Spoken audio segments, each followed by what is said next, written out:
Student आज हम discuss कर रहे हैं एसएससी सीजीएस 2023 में पूछे गए क्वेश्चन को। देखिए हमारा थर्ड शिफ्ट का हमारा क्वेश्चन होने वाला है। देखिए क्वेश्चन क्या कह रहा है कि साइंटिस्ट हैव प्रिडिक्टेड कि वैज्ञानिकों ने भविष्यवाणी की है दैट की द कल्टीवेशन ऑफ राइस की जो कल्टीवेशन ऑफ राइस मतलब जो चावल की जो खेती है विल बी इफेक्टेड, उस पर प्रभाव पड़ेगा। सेवर मतलब बहुत ही गंभीर। अब इसमें एरर की बात करें तो हमें केवल क्या देखना है, इसमें केवल अंडरलाइन पोर्शन को देखना है कि क्या जो अंडरलाइन किया गया है, जो अफेक्टेड सेवर किया गया है, क्या ये राइट है कि या रॉन्ग है। तो एक चीज़ याद रखिएगा, देखिए अफेक्टेड जो है ना ये एक क्या है, एक वर्ब है। ठीक, तो हम सबको पता है अफेक्टेड क्या है, एक वर्ब है।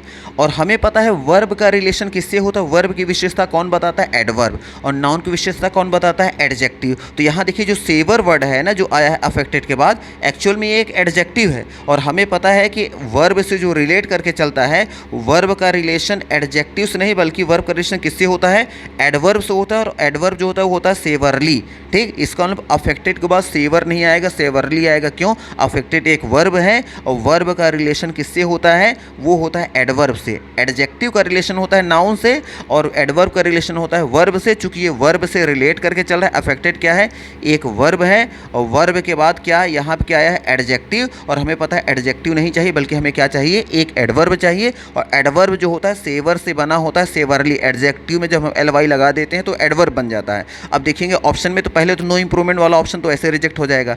अब इसमें आ गया अफेक्ट, तो अफेक्ट तो हम लगा नहीं पाएंगे। अच्छा, अफेक्ट क्यों नहीं लगा पाएंगे, क्यों, क्योंकि देखिए सेंटेंस में क्या है, विल बी आया है। तो विल बी शैल बी के बाद जो भी मॉडल होते हैं उसके बाद हमेशा वर्ब की या तो आईएनजी फॉर्म आती है कॉन्टिन्यूस बनाने के लिए, या तो पेशी वाइज बनाना है तो हम क्या बनाते हैं, वर्ब की थर्ड फॉर्म लगाते हैं। और यहाँ देखिए वर्ब की फर्स्ट फॉर्म का तो कोई चांस ही नहीं विल बी के बाद, इसलिए ऑप्शन नंबर ए रिजेक्ट हो गया। फिर यहाँ देखिए आ गया अफेक्टिंग वर्ड आ गया। अब यहाँ देखिए दो ऑप्शन है, विल बी के बाद आईएनजी फॉर्म भी आता है और विल बी के बाद क्या आता है, वर्ब की थर्ड फॉर्म भी आता है। और दोनों में सेवरली आया है। तो अब ये है कि हम कैसे डिसाइड करेंगे कि आईएनजी लगेगा या फिर या लगेगा वर्ब की थर्ड फॉर्म। तो एक चीज़ याद रखिएगा, सेंटेंस का सब्जेक्ट कौन है, ध्यान से देखिए। सेंटेंस का सब्जेक्ट आया है द कल्टिवेशन ऑफ राइस, तो राइस का जो है खेती। ठीक, अब देखिए ऑफ से जब दो चीज़ें जुड़ती हैं तो हमेशा सब्जेक्ट कौन माना जाता है, ऑफ के पहले वाला। अगर हम दोनों को मान लें कि कल्टिवेशन ऑफ राइस चावल की खेती, तो चावल की खेती क्या कोई इंसान की कैटेगरी में मानेंगे या इसको थिंग की कैटेगरी में माने में। तो याद रखिएगा कभी भी नॉन लिविंग चीज़ अगर सब्जेक्ट बने और आगे एक्शन वर्ब आ रही हो तो हमेशा सेंटेंस पेशी वाइज बनता है, एक्टिव वाइज नहीं बनता। क्योंकि एक्टिव वाइज का मतलब ये है कि जहाँ पे सब्जेक्ट खुद कोई काम करे, और पेशी वाइज का मतलब ये होता है जहाँ सब्जेक्ट काम करे नहीं बल्कि सब्जेक्ट के लिए काम कोई और करे। तो हमें पता है खेती कोई और करता है, खेती खुद की नहीं होती। जैसे चावल की खेती चावल खुद नहीं करता बल्कि चावल की खेती कोई और करता है। तो खेती कोई और करता है, खेती खुद की कोई नहीं करता। ठीक, इसका मतलब ये कहना, कुछ देखिए कन्फ्यूज मत होइएगा।